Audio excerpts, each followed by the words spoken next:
guys, here is the dried hibiscus.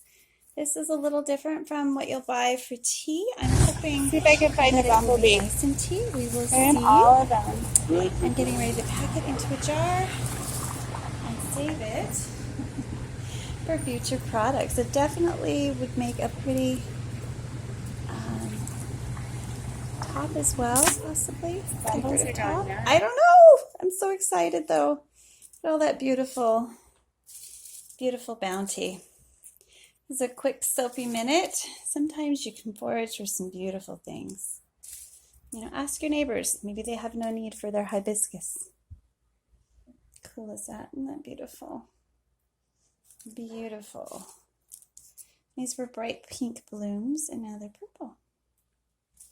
We'll see what we get from them.